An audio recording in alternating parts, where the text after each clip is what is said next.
Una mujer moja un paño en una vasija de barro, lo escurre y lo presiona contra el pecho ardiente de su hijo, y por la mañana, la fiebre ha desaparecido. Missouri rural. 1937. Ningún médico en un radio de 60 kilómetros. Sin teléfono. Sin farmacia. Y, sin embargo, su familia sobrevivió cada invierno. Generación tras generación. Los funcionarios de salud modernos dicen que lo que hizo fue imprudente. Peligroso. Antihigiénico. Pero esto es lo que no te dirán. Sus hijos sobrevivieron a los que fueron criados en el nuevo forma. El número 7 de esta lista es un método de conservación de casas de campo tan efectivo que el USDA financió discretamente una investigación para replicarlo. Y luego ocultó los resultados cuando una importante corporación alimentaria se opuso. El número 3 involucra una práctica de construcción que usó su abuelo y que ahora está clasificada como una violación del código en 32 estados. A pesar de que mantenía las casas 10 grados más frescas sin un solo kilovatio de electricidad. Y el número 1 no es un truco. No es una receta. Es el filosofía, eso fue lo que hizo posible todo, y es lo que más se esforzaron por hacerte olvidar. La FDA. El Código Nacional Uniforme de Plomería. El brazo de cabildeo de Monsanto. No prohibieron estas cosas porque fueran peligrosas. Las prohibieron porque te hacían independiente. Estas son las 15 costumbres rurales que han sido prohibidas discretamente en 35 estados desde la década de 1980. Esto es lo que enterraron. Antes de que la refrigeración tuviera un grupo de presión, todas las granjas de Estados Unidos tenían una bodega subterránea. No un sótano. No una despensa, bodega subterránea, enterrado a 4 pies de profundidad, relleno de serrín y paja. Mantenía temperaturas entre 32 y 40 grados Fahrenheit durante todo el mes de febrero sin una sola pieza móvil. Zanahorias, chiribías, nabos, repollos, almacenados en cajas con arena húmeda. Papas envueltas en paja. Manzanas envueltas individualmente en papel de periódico para que su gas etileno no molestara a los vecinos. Tu bisabuela no lo hizo refrigerar su comida. Ella enterrado se generaba en la propia masa térmica de la tierra. La tecnología era anterior a Roma. ¿Qué lo reemplazó? El refrigerador doméstico, eléctrico, caro, con garantía y que requiere el pago de la factura de servicios públicos cada 30 días de por vida. La corporación Frigidaire gastó $4,8 millones en cabildeo contra la independencia energética rural entre 1945 y 1960. Investíguelo.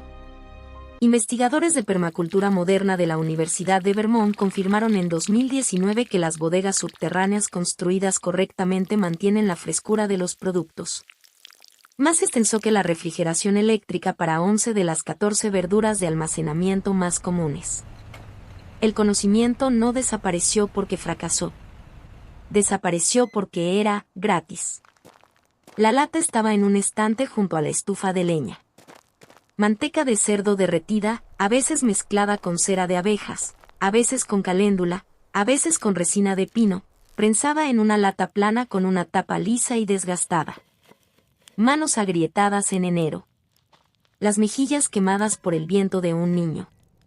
Un profundo corte provocado por un alambre de la cerca. Esa lata lo resistió todo.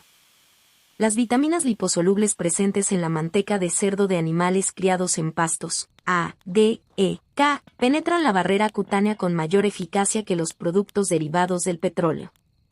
Esto no es un mito. Es dermatología. En 1965, la empresa matriz de Vaseline, Chesebrough Manufacturing, presionó con éxito a la FDA para que reclasificara los productos tópicos a base de grasa animal como productos alimenticios, lo que los sometió a regulaciones de manipulación de alimentos que hicieron que la producción en lotes pequeños fuera económicamente imposible. Para 1970, la lata de conservas de la granja había desaparecido. Para 1975, la misma familia gastaba $3,40 a la semana en vaselina, crema de cortisona y bálsamo labial. Tu piel no es diferente a la de tu bisabuela. Lo que sí es diferente es el lobby de las marcas. Intenso. Marrón. Olía como el interior de un barril. Y estaba en cada cocina de granja desde Maine hasta Oklahoma. Lo usaban para el dolor de garganta, una cucharada en agua tibia con miel. Para los trastornos digestivos. Para limpiar heridas cuando no había nada más disponible. Para eliminar el moho de las superficies de los alimentos en conserva. Para acondicionar el cabello después de lavarlo con jabón de lejía. El ácido acético presente en el vinagre de sidra de manzana crudo y sin filtrar crea un entorno antimicrobiano que altera las membranas celulares de los patógenos comunes. Los Institutos Nacionales de la Salud, NIH, por sus siglas en inglés, publicaron 17 estudios entre 2000 y 2020 que confirman sus propiedades antimicrobianas y antifúngicas.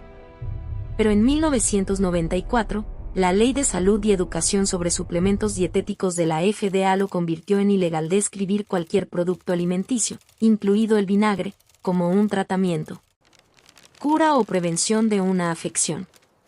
No porque las afirmaciones fueran falsas. Porque lo eran, competencia para la cadena de suministro farmacéutico.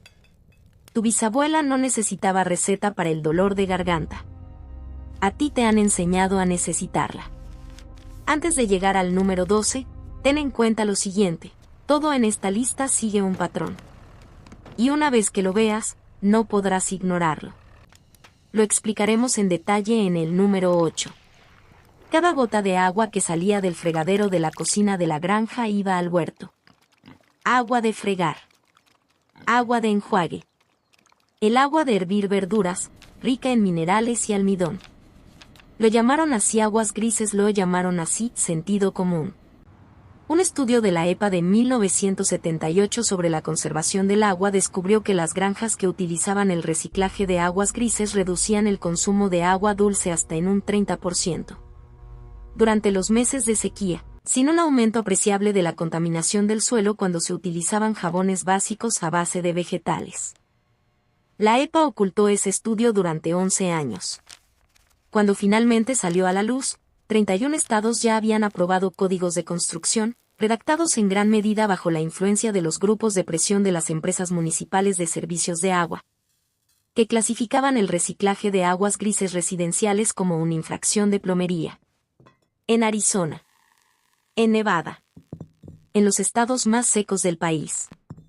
En la mitad de este país, no puedes regar legalmente tu jardín con el agua sucia de fregar. Reflexiona sobre esto un momento. Antes de la cocina de gas, antes de la resistencia eléctrica, existía el horno holandés enterrado entre brasas de madera dura. Una pesada olla de hierro fundido, ennegrecida por décadas de grasa, descansaba sobre un lecho de brasas incandescentes, con más brasas amontonadas sobre la tapa. El calor provenía de todas direcciones simultáneamente. Radiante. Uniforme. Perfectamente constante. El pan horneado en un horno holandés de carbón desarrolla una corteza que ningún horno moderno puede replicar. El gradiente de humedad, el vapor atrapado dentro del hierro fundido y el calor seco en la corteza, produce una estructura de miga que los panaderos comerciales han intentado simular químicamente durante 40 años. El sabor proviene de la reacción de Maillard que ocurre a 450 grados en 360 grados de superficie simultáneamente. No puedes hacer eso en un horno de convección, hazlo en tu patio trasero con una olla de hierro fundido de $40 y leña de tus propios árboles. En muchos municipios, cocinar con leña al aire libre, incluso en propiedad privada, infringe las ordenanzas sobre calidad del aire impulsadas por la Asociación Americana del Gas desde 1987. El método de cocina de tu bisabuelo ahora se considera un delito menor en 14 condados. En la década de 1930, las casas de campo se aislaban con papel de periódico. Se hacían bolas, se compactaban bien y se metían entre los montantes de la pared en capas de 4 pulgadas de profundidad. No porque no pudieran permitirse algo mejor. Porque el papel de periódico triturado o en bolas tiene un valor R de aproximadamente 3,7 por pulgada. Eso es más alto que el aislamiento estándar de fibra de vidrio en paneles, el producto que lo reemplazó.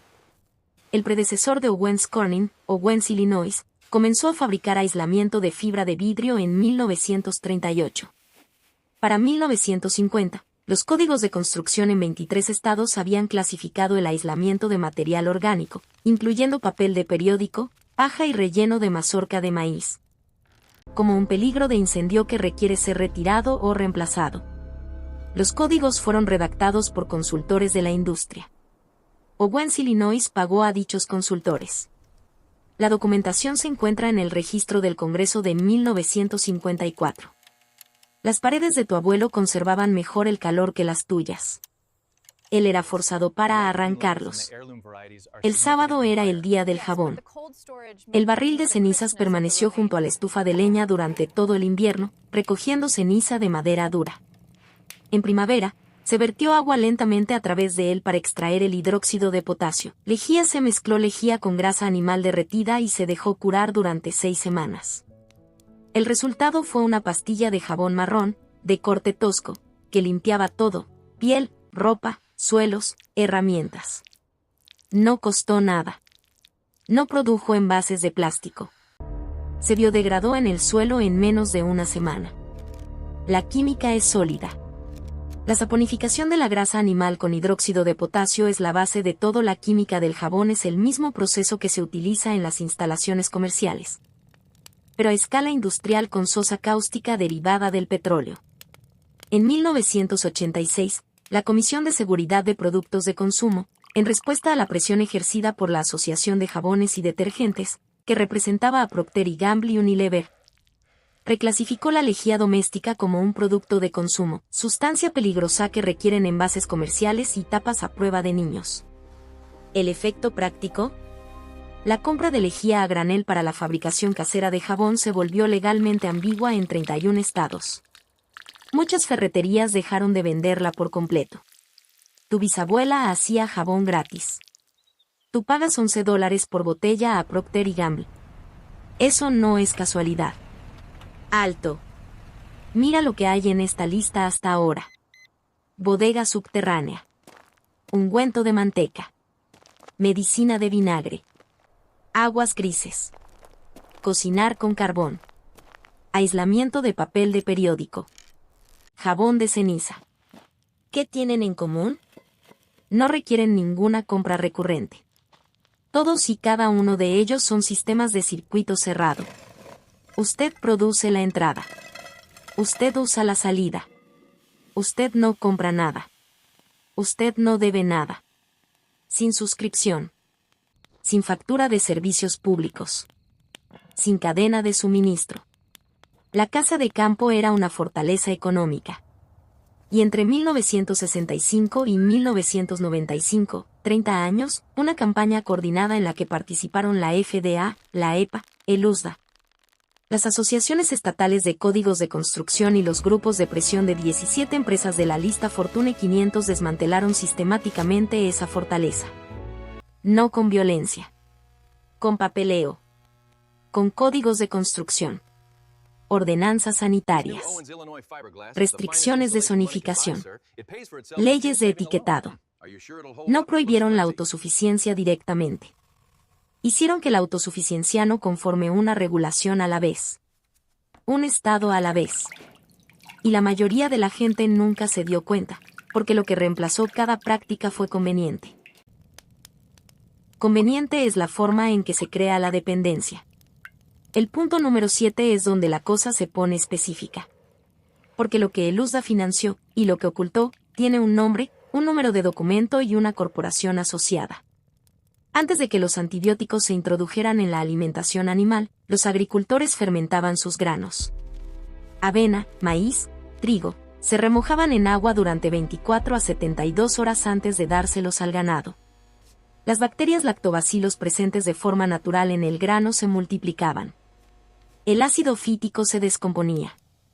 La biodisponibilidad de los minerales se triplicaba. Los animales alimentados con grano fermentado requerían un 20% menos de alimento para mantener su peso corporal. Tenían sistemas inmunitarios más fuertes. Requerían menos intervenciones veterinarias. Un estudio danés realizado en 2012 con 10.000 cerdos confirmó que el pienso líquido fermentado redujo el uso de antibióticos en un 40%, al tiempo que mejoró la ganancia de peso diaria. Ese estudio se publicó. Se citó una sola vez en Estados Unidos. Solo una vez. Porque Elanco, Pfizer Animale Health y Zoetis vendieron en conjunto antibióticos para ganado por valor de $4.200 millones solo en 2012. Los piensos fermentados amenazaban cada dólar de esa venta. Tu abuelo fermentaba el alimento para animales porque entendía que un intestino sano no necesita medicamentos. La industria quiere que olvides eso. En 1979, el Servicio de Investigación Agrícola del USA publicó un estudio interno de 214 páginas que catalogaba 47 métodos tradicionales de conservación de granos utilizados por las familias agricultoras estadounidenses. Recubrimiento con tierra de diatomeas. Revestimiento de granos de ceniza de madera. Desplazamiento de dióxido de carbono en recipientes de arcilla sellados. Almacenamiento en cámara frigorífica con humedad controlada. El estudio encontró que 7 de estos métodos lograron tasas de preservación equivalentes a o superior a fumigantes químicos comerciales, sin dejar residuos químicos en el grano. El investigador principal, el Dr. Harold Wentz, científico especializado en suelos del Centro de Investigación Agrícola de Beltsville en Maryland, recomendó la difusión pública inmediata de los resultados. El estudio fue clasificado solo para uso interno 4 meses después de su publicación. En 1981, Dow AgroSciences, ahora Corteva, recibió la autorización de la EPA para la fumigación de granos con bromuro de metilo. El bromuro de metilo es una sustancia que agota la capa de ozono y un probable carcinógeno para los humanos. Su uso agrícola generalizado fue aprobado el mismo año en que se descartaron las alternativas propuestas por el Dr. Wentz. El bromuro de metilo generó $1.100 millones en ventas anuales para Dow antes de su eliminación parcial en 2005. La vasija de barro del granero de tu bisabuela era gratis. El bromuro de metilo que la reemplazó provocó enfermedades respiratorias a los trabajadores de los elevadores de granos a tasas estadísticamente significativas en Iowa, Nebraska y Kansas entre 1985 y 1999. La OSA lo documentó. Nadie fue a prisión. Antes del queroseno, antes de la electricidad, la granja se iluminaba con su propia luz. El sebo de res, obtenido de la grasa recortada durante el sacrificio, se vertía en moldes, se humedecía con algodón trenzado y se quemaba hasta limpiarlo en cada habitación. El olor era tenue y animal. La luz era cálida. El combustible no costaba nada más allá del ganado que ya criabas. Las lámparas de sebo, recipientes de arcilla poco profundos con mechas flotantes, precedieron a la vela en 3000 años y funcionaban según el mismo principio, la grasa animal como energía solar almacenada, liberada en forma de luz. Las normativas modernas sobre velas, impulsadas principalmente por la Asociación Nacional de Velas, entre cuyos miembros se incluyen Yankee Candle, S.C. Johnson y Procter y Gamble, han llevado a que los códigos estatales contra incendios exijan certificaciones comerciales para las mechas y envases ignífugos para cualquier vela que se venda o distribuya. Incluso para uso personal no comercial en varios estados. En pocas palabras, en algunas zonas de este país, regalarle a tu vecino una vela casera de sebo es una infracción de la normativa. Sus antepasados iluminaron sus hogares gratis durante 10.000 años. Eso ahora, técnicamente, es un problema de cumplimiento normativo. Los manojos de hierbas colgaron de las vigas de la cocina durante todo el otoño. Matricaria. Milenrama.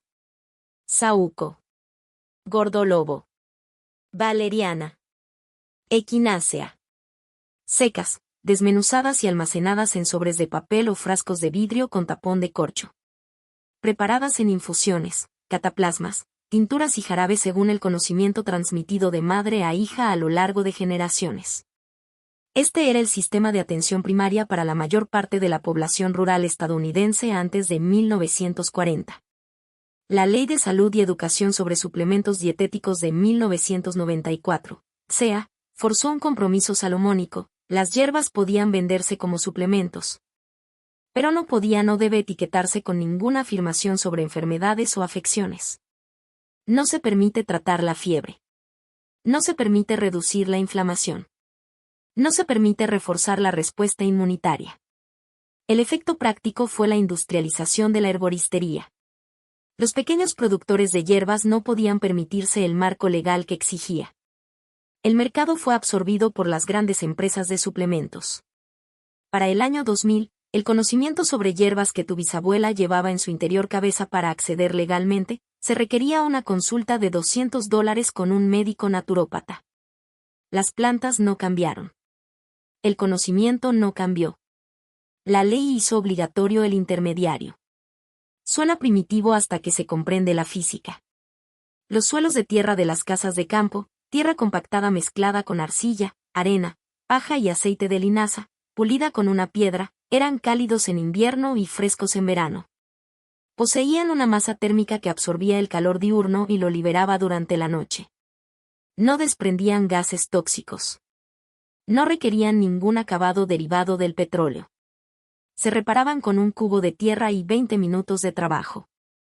Las normas modernas sobre la calidad del aire interior, desarrolladas en gran medida como respuesta a las crisis del amianto y la pintura con plomo de la década de 1970. Establecieron requisitos de ensayo de materiales para todos los acabados de suelos interiores en virtud de la Ley de Control de Sustancias Tóxicas. Suelos de tierra, que contienen suciedad, nunca han sido sometidos a pruebas formales ni aprobados bajo la TSCA. Lo que significa que, en 30 estados, instalar un suelo de tierra tradicional en una estructura nueva requiere una excepción que la mayoría de los departamentos de construcción no tienen un procedimiento para conceder. El Código de Construcción no tiene categoría para suelo. El suelo de tu bisabuelo era más saludable que tu suelo laminado de vinilo. Pero solo uno de ellos es legal. La casa de campo no tenía aire acondicionado. No lo necesitaba. El diseño era el aire acondicionado. Los amplios aleros del techo bloqueaban el sol intenso del verano, permitiendo a la vez que el sol bajo del invierno calentara el interior. Los porches para dormir orientados al norte y al este, sombreados durante todo el día, recibían la brisa predominante por la noche. Los gruesos muros de mampostería o troncos, con gran masa térmica, absorbían el calor del día lentamente y lo liberaban al anochecer, manteniendo los interiores entre 10 y 15 grados más frescos que la temperatura exterior de la tarde.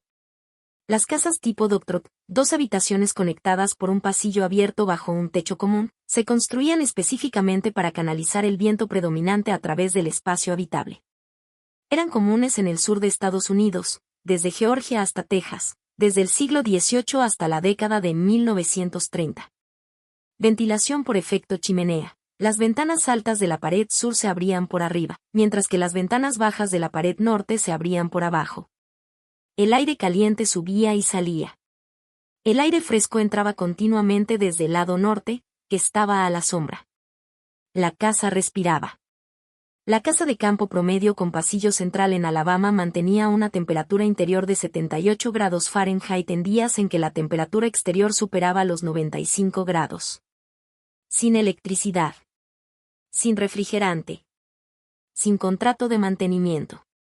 A partir de 1978, el Código Internacional de Conservación de Energía, fuertemente influenciado por el Consejo Estadounidense para una Economía Energéticamente Eficiente, que recibe una financiación significativa de las compañías de servicios públicos, comenzó a establecer estándares mínimos de aislamiento que, en efecto, requerido el control climático mecánico como estrategia principal de refrigeración.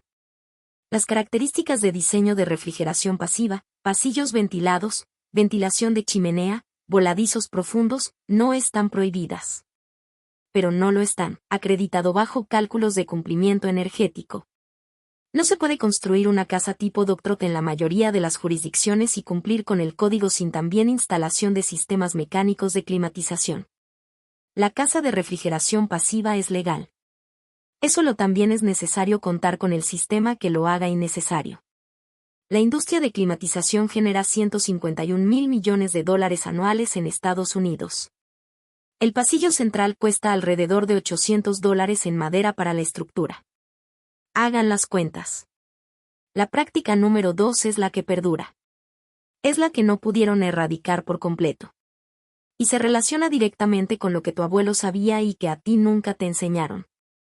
En 1947, una familia de la región montañosa de Texas recogía cada gota de lluvia que caía sobre su techo de metal en una cisterna de 3.000 galones. La bebían, cocinaban con ella y se bañaban en ella. Era agua limpia y blanda que no requería filtración para la mayoría de los usos y un tratamiento mínimo para beber. Thomas Jefferson recogía agua de lluvia en Monticello. Los colonos del oeste americano sobrevivió sobre el agua de lluvia recogida. Hoy en día, recolectar agua de lluvia de su propio techo es ilegal o fuertemente restringido en 11 estados, incluido Colorado, donde hasta 2016 era una violación criminal para recolectar un solo barril. Colorado. Un estado donde el agua es tan escasa que construyeron toda la economía occidental sobre la base de acuerdos fluviales. La doctrina de Colorado de apropiación previa, redactada en la década de 1870 a instancias de los monopolios mineros y agrícolas del agua, clasifica la precipitación que cae en su propiedad como propiedad de Estado hasta que llegue a un curso de agua.